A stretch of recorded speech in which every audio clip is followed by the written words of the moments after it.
how to turn off sent mail alert sound on the iPhone 16 series.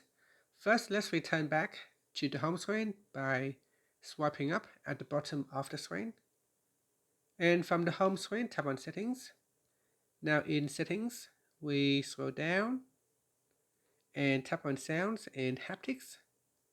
After that, we go down and tap on Send Mail. And then in here, we scroll to the top and select None. By selecting None, we are turning off the sent mail alert sound. And that's it. Now, if you also want to turn off the vibration, you can tap on Haptics. Then in here, make sure it is set to None. And that's it. Finally, you can swipe up to return back to the home screen. Thank you for watching this video. Please like and subscribe to my channel for more videos.